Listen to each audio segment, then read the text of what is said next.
Hello my dear R K simple classes में आपका welcome.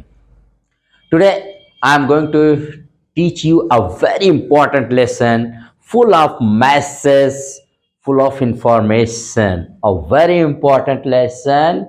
And lesson name is, before I tell you the lesson name, I like to tell you कौन सी book, किस board की book. तो NCERT, NCERT you know very well. NCERT देश का board plus UP board, दोनों। NCERT का मतलब देश का बोर्ड क्या, एनसीईआरटी भारत सरकार के लिए पुस्तक बनाती है, रिकमेंड करती है।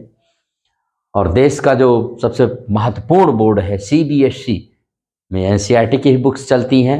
और भी कई स्टेट में भी चलती है, जैसे यूपी बोर्ड एक स्टेट बोर्ड है एजुकेशन का, लेकिन यहाँ पर भी चलती है। तो वह बच्चे जो एनसीईआरटी की बुक पढ़ रहे हैं, चाहे वो स्टेट बोर्ड के हों चाहे वो सीबीएसई बोर्ड के हों, इक्वल इंपॉर्टेंट है सबके लिए।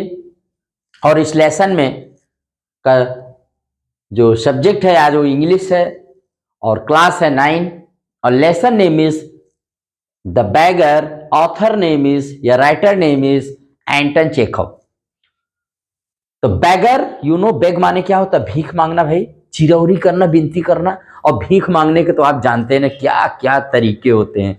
कुछ लोग जैसे लगता है जन्मजात यानी पैदाइशी माने बॉर्न बेगर होते हैं। तो इस लेसन में भी एक बेगर की स्टोरी है और उस बेगर की स्टोरी से हम सीखेंगे कि हम अपने जीवन में क्या कर सकते हैं। ओके, थ्रू दैट बेगर हम ये कोशिश करेंगे सीखने की। Understand my dear students. Author name is Anton Chekhov, very famous Russian writer. ये स्टोरी राइटर हैं, प्ले राइट हैं। इनकी स्टोरीज, इनके प्लेस वर्ल्ड में पढ़े जाते हैं, इतने फेमस हैं एंटन चेखव। रसिया यानी रूस के, जिसे आप हिंदी में रूस कहते हैं, इंग्लिश में रसिया कहा जाता है। वहाँ के लोगों को, वहाँ की लैंग्वेज, वहाँ की करेंसी को रसियन कहा जाता है। याद रखिएगा, वहाँ के लोगों को रसियन और वहाँ की करेंसी और वहाँ के जो भी कल्चर है वो सब रसियन कहलाते हैं। तो कैरेक्टर से देख लेते हैं। फर्स्ट इसमें कैरेक्टर में लुस्कॉफ है। Lushkoff is a drunkard beggar, protagonist यानी main character of this lesson.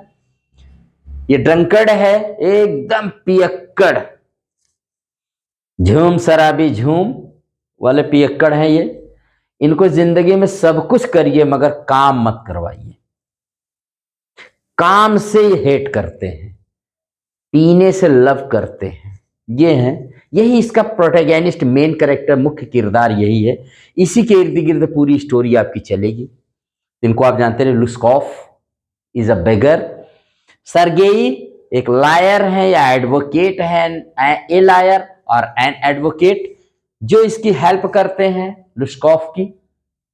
Okay, और उल्गा, ओल्गा ये सरगेई के घर में रसोइया है यानी कुक है, जो सरगेई के घर में कुक करते हैं, कुकिंग वर्क करती हैं, खाना पकाती हैं। ठीक है, ये मेन कैरेक्टर्स यही 3 ही हैं। अब उसके बाद हम लोग स्टोरी को अगर स्टार्ट करें, let us start this story, तो हम लोग को जानना चाहिए कि देखिए भीख के बारे में थोड़ा सा बात कर ले। बेगिंग, तो अपने यहाँ भिक्षावृत्ति, बेगिंग एक बहुत बड़ी प्रॉब्लम है।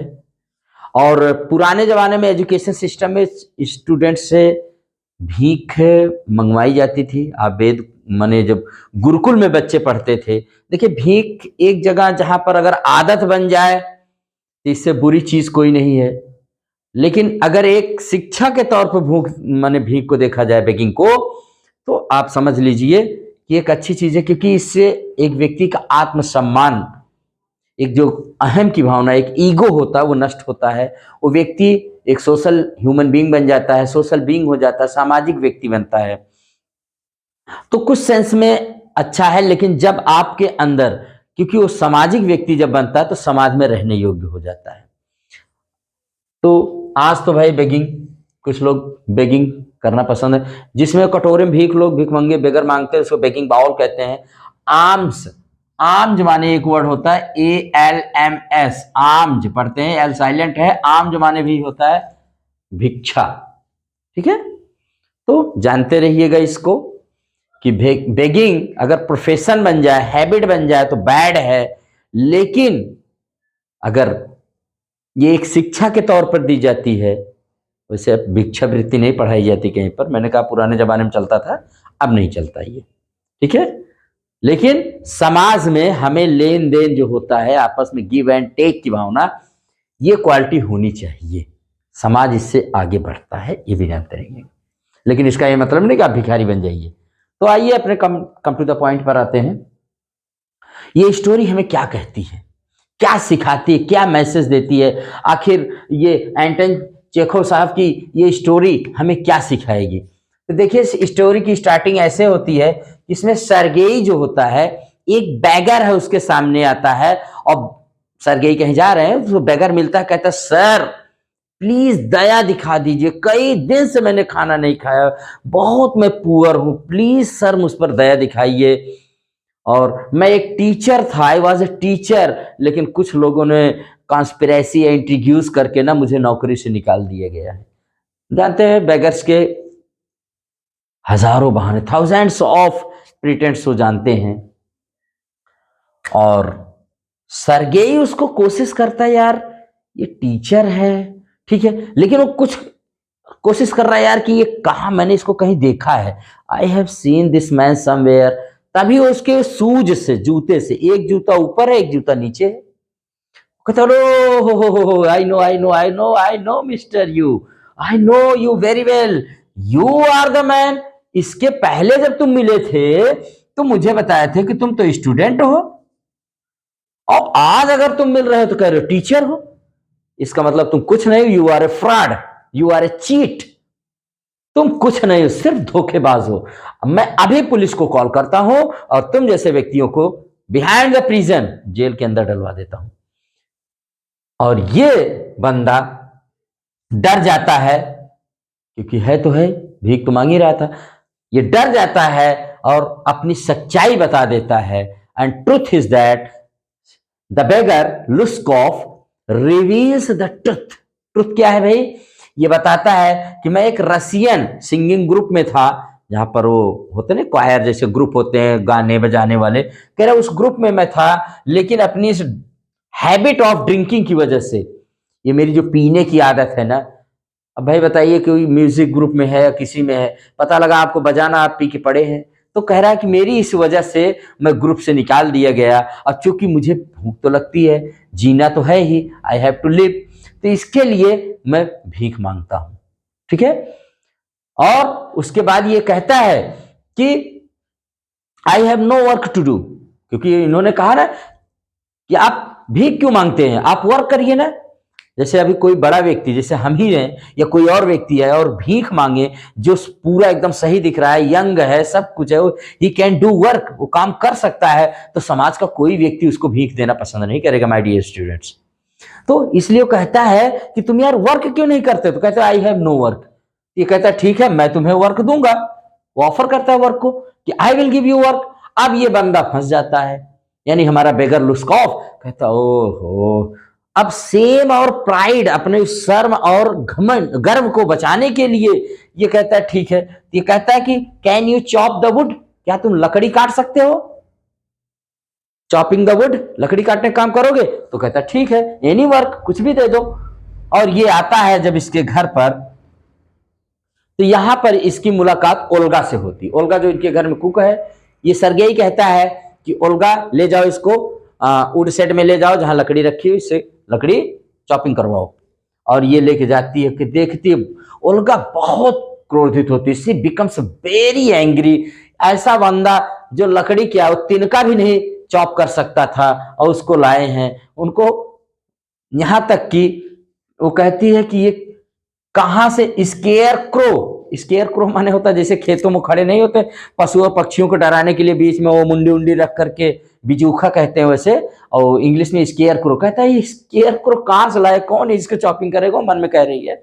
लेकिन वो गेट वोट बंद करके अपना ठीक है, और ये वर्क करते हैं। तो इनको हाफ रूबल, रूबल जो होता है वहां की करेंसी है रसिया की, हाफ रूबल इनको देता है, और कहता है हर महीने की फर्स्ट डेट को आप आ जाया करिए, और आप जो है आपको चॉपिंग वर्क मिलेगा, कोई ना कोई वर्क तो मैं दूंगा।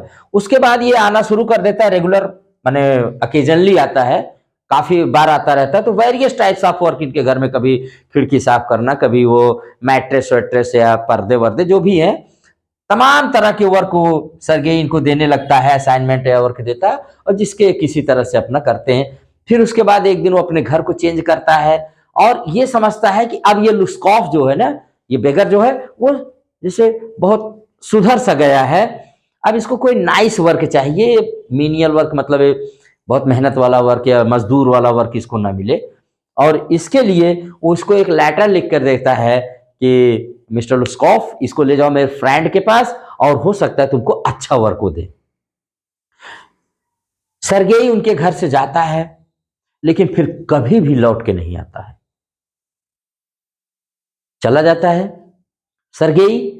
और सरगेई से फिर इस लुस्कॉफ की मीटिंग 2 साल बाद होती है, आफ्टर 2 years।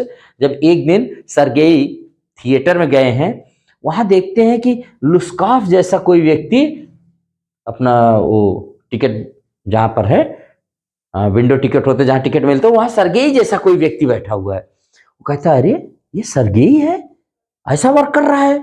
और वो पूछता है कि सरगेई यू आर हियर? कहता है yes I am a notary here, मतलब नोटरी लिखना पढ़ने करने वाला काम मैं यहाँ पर करता हूँ, और 35 रूबल्स पर मंथ में यहाँ पर अर्न करता हूँ। कहता ओ 35 रूबल्स, कहा हाफ रूबल, कुछ कोपेक्स मिलते थे, आज वो 35 रूबल्स वहां पर कमा रहा है पर मंथ। और उसके बाद ये सरगेई जो है ना, उसको बताने की कोशिश करता है यार कि देखो माय वर्ड्स, मेरे जो वर्ड्स तुमको, जो मैंने तुमको डांटा या जो मैंने तुमको सिखाया, तुमने इतने अच्छे से लर्न कर लिए ना यार कि तुम्हारी जिंदगी सुधर गई। You transformed, you changed yourself, तुमने अपने आप को एकदम से बदल लिया। लुस्कॉफ कहता है यस, जब तक मैं जीवित रहूंगा, to my last breath, to my dying breath, ऐसा कहता है कि अपनी अंतिम सांस तक मैं आपका ग्रेटिट्यूड रहूंगा, या मेरे अंदर आपके प्रति इंडेप्टेडनेस रहेगी और आपके प्रति मैं आभार या आभारी रहूंगा। ये बताता है कि वो अपने द्वारा कहता है आपका तो रहूंगा, लेकिन मैं इससे भी ज्यादा अगर मैं किसी और का हूं, यानी आप तो थे ही, आई कन्फेस, मैं इस बात को भी कन्फेस करता हूं कि सबसे ज्यादा जिसने मैंने हमारे ऊपर प्रभाव डाला या मुझे इम्प्रेस किया, वो आपकी कुक ओल्गा, यानी आपका और ओल्गा का, मैं दोनों का एक तरह से मैं आई एक्सप्रेस माई ग्रेटिट्यूड और to the last breath of my life, अपनी लास्ट ब्रीथ होता ना कि अंतिम सांस तक, last breath of my life तक मैं आपका और आपके उल्गा का आभारी रहूंगा। तो कहता उल्गा, उसने क्या किया? What did she do? उसने क्या किया भाई? तो कहता, या पूछता हाउ, कैसे आप उसके रहेंगे? तो कहता है आप नहीं जानते हैं सर, यू डोंट नो। जब आपने मुझे वुड चॉपिंग पर रखा था, चॉपिंग ऑफ द वुड या वुड चॉपिंग पर रखा था, लकड़ी चीरने वाले काम में, तो आप जानते हैं कि मैंने आपके लिए कभी एक सिंगल पीस लकड़ी नहीं चॉप किया था। I never chopped a single piece of wood for you. तो कहा तब लकड़ियां तो चॉप्ड हो जाती थी, तो हु वाज दैट? कौन था भाई ऐसा कर रहा था? कहा इट वाज ओल्गा। ओल्गा? कहा यस। जब मैं जाता था वो मुझे बहुत स्कोल्ड करती थी, बहुत अब्यूज करती थी, मुझे बहुत स्कोल्डिंग, अब्यूजिंग सब चीज करती थी, बट उतना ही वीपिंग भी करती थी, मुझे गाली देती थी, मुझे बहुत क्या क्या नहीं कहती थी कि नर्क में जलो माने जाओगे, you will go to hell, तुम कभी नहीं सुधरोगे, तुमने अपनी जीवन बर्बाद कर लिया है, तुम इस पृथ्वी पर एक लोड हो, एक बर्डन हो, इतना सब कुछ बोलती थी और उतना ही रोती थी ओल्गा। बट सर आपको पता होना चाहिए कि एक एक लकड़ी, वो सारी लकड़ी खुद चॉप करती थी, मेरे शेयर की, वो मेरा काम था, बट ओल्गा उसको खुद उसको जा करके क्या करती थी, उसको जाके लकड़ी को सब माने चॉप करती थी और पैसा मैं लेता था। काम किसी का, नाम किसी का। She was chopping, I was getting. लेकिन उसकी स्कोल्डिंग, उसकी एब्यूजिंग, उसके उस फटकार ने, उस स्कोल्डिंग ने मेरे अंदर एक ट्रांसफॉर्मेशन आ गया। उसकी वजह से मैं एकदम से बदल गया। तो उसमें ओल्गा का बहुत बड़ा हैंड है। ओल्गा का हैंड, ओल्गा का बहुत बड़ा रोल है मेरे लाइफ में। तो इसीलिए वो कहता है कि it is due to Olga there was a transformation in me, there was a change in me. तो और यहीं पर लेसन आपका कन्फेस करता है। जैसे वो स्वीकार कर लेता है सर कि आपका रोल तो है ही, but the more important role was played by Olga, जिसने मुझे स्कोल्ड किया, अब्यूज किया, वीप भी करती थी, मुझे हमेशा कोसती रहती थी, कर्ज करती रहती थी, लेकिन हेल्प भी किया उन्होंने। और अपने डिवाइन क्वालिटीज जो होती है बेटा, इसको डिवाइन क्वालिटीज कहते हैं। दैवीय गुण क्या है उसके अंदर, वो डिवाइन क्वालिटीज होती है, जैसे कंपैशन, काइंडनेस और सिंपैथी, लव फॉर अदर्स। इन सब क्वालिटीज से उन्होंने मुझे ट्रांसफॉर्म कर दिया। कहने का मतलब है ये लेसन हमको यही मैसेज देता है बेटा, my dear students, always remember कि बेगर जो कि एकदम बिगड़ चुका था, सुधरने की उसका कोई chance, there was no chance of, इसको कहते हैं इम्प्रूवमेंट, कि उसके बनने के कोई चांस ही नहीं थे, कोई सवाल नहीं था कुछ चेंज हो जाए। बट ओल्गा ने अपने कंपैशन शो करके, अपने काइंडनेस को शो करके, अपने लव को शो करके और अपने सिंपैथी को उसने मैंने शो करके, ये सब चीजों को दिखा करके उसने एक ऐसे इंसान को बदल दिया, ट्रांसफॉर्म कर दिया, चेंज कर दिया, जिसके लिए बदलना मुश्किल ही नहीं, it was not possible, it was impossible. लेकिन तो यही मैसेज है। अगर आपसे कोई पूछता है कि इस लेसन का मैसेज क्या है, तो आप ऑलवेज सही कहिए कि through love, kindness, compassion we can make impossible possible. हम इम्पॉसिबल को भी पॉसिबल कर सकते हैं अगर हमारे पास कंपैशन है, काइंडनेस है, सिंपैथी है, लव है और केयरिंग एंड हेल्पिंग नेचर है। तो हम किसी को भी ट्रांसफॉर्म कर सकते हैं, किसी को भी हम चेंज कर सकते हैं। This is the big message, this is the ट्रेमेंडस message, this is the large message of this lesson. तो आप लोग भी माय डियर स्टूडेंट्स तनिक भी होप मत करिए। इस लेसन से एक और स्टूडेंट को मैं देता हूं सीख, वो लेसन, वो मैसेज कि बेटा अगर आप वीक हो तो डोंट वरी, वीक होना अपराध नहीं है, वीक बने रहना अपराध है। कमजोर हो, पुअर हो, कोई फर्क नहीं पड़ता यार, हर स्टूडेंट पहले कमजोर ही होता है। अगर आप वीक हो, कमजोर हो, तो बस वर्क हार्ड।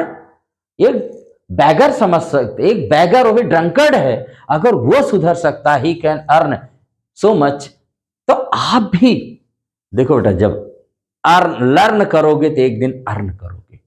यही एक कहावत है, जो एक दिन जो लर्न करता है वही एक दिन अर्न करता है, वही एक दिन भाई करेंसी भी कमाता है, वही एक दिन पैसा भी कमाता है, जॉब पाता है, अपना, अपने पेरेंट्स, अपने टीचर्स, अपने कंट्री, अपने स्टेट, सबका नाम और इस पृथ्वी पर आने का उसका जो एक उद्देश्य होता है, शायद कहीं ना कहीं वो भी कंप्लीट करता है और फुलफिल करता है। तो माय डियर स्टूडेंट्स, इसी के साथ इस लेसन द बैगर को खूब अच्छे से पढ़िए, रीड अगेन एंड अगेन। जो भी इसमें डेली यूज के वर्ड्स मिलते हैं आप उसको सीखिए। फिर मिलेंगे नेक्स्ट टाइम पर। अगर ये वीडियो आपको पसंद आता है तो आप इसको लाइक करिए, सब्सक्राइब करिए, कमेंट करिए, अपने फ्रेंड्स में अगर किसी को जरूरत हो तो शेयर भी कर दीजिए। टोटली फ्री ऑफ कॉस्ट है, आप इसको कर सकते हैं। इसी के साथ इस लेसन को यहीं एंड करते हैं, फिर नेक्स्ट क्लास में मिलेंगे। Till then goodbye, thank you.